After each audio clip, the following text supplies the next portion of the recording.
شعبان بھی ہے، اور اس رات کو میرے نبی کی صبح کو روزہ رکھتے تھے، اور اس روزے کی فضیلت یہ ارشاد فرمائی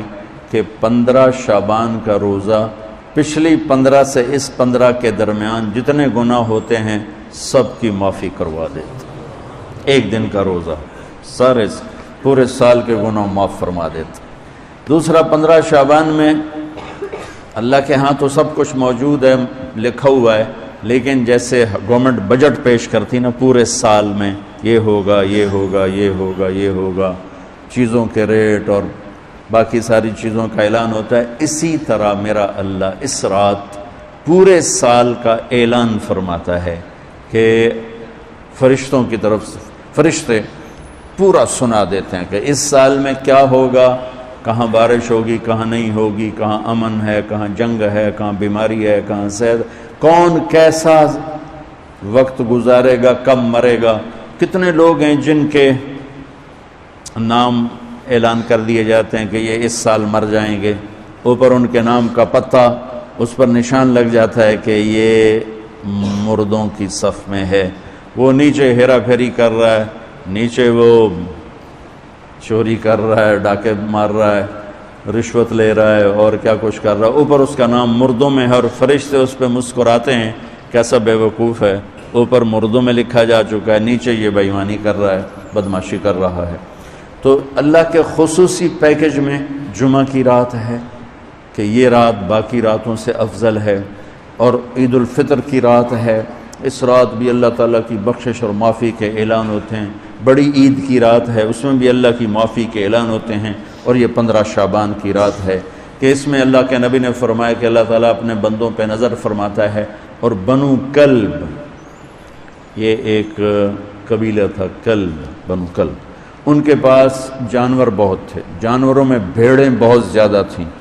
تو اللہ کے نبی نے مثالاً فرمایا کہ جتنے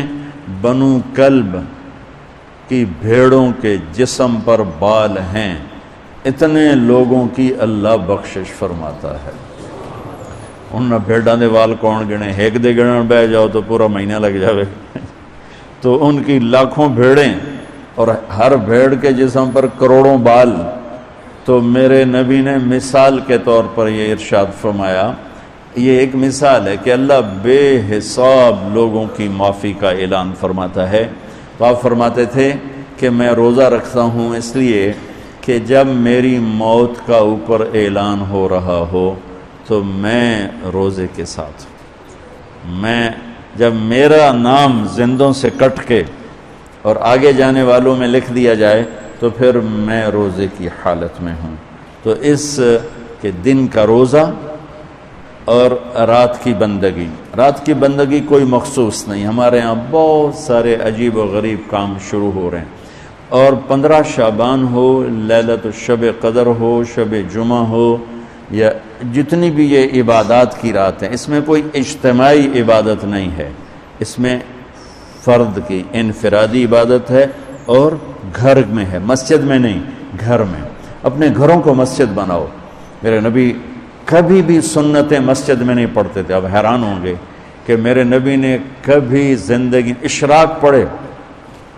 مسجد میں 2 نفل آپ نے پڑھے ہیں اشراق، اس کے علاوہ آپ سنتیں گھر سے پڑھ کے آتے تھے اور نوافل گھر جا کے پڑھتے تھے۔ تو یہ نفلی بندگی کی رات ہے بھائیوں، تو اس رات میں انفرادی عبادت ہے، کوئی اجتماعی نہیں، آؤ بھئی صلاۃ تسبیح پڑھیں اور آپ اکٹھے بیٹھ کے ذکر کریں، اکیلا۔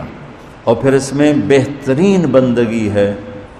توبہ کرنا اور دعا کرنا، بہترین بندگی، کیونکہ اس رات میں اللہ تعالیٰ اپنے بندوں پہ نظر ڈالتا ہے اور سب اہل ایمان کی بخشش کرتا ہے۔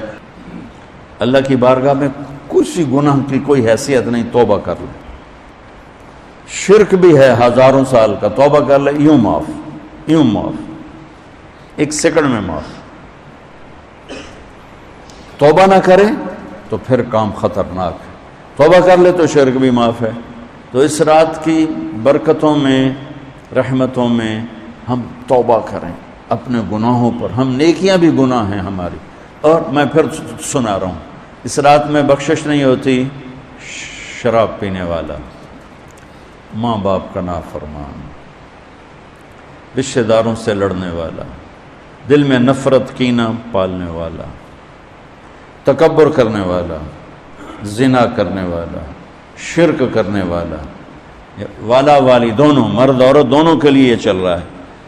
لیکن اگر کوئی بھی توبہ کر لے گا، لوجد اللہ توابا الرحیم، سب معافوں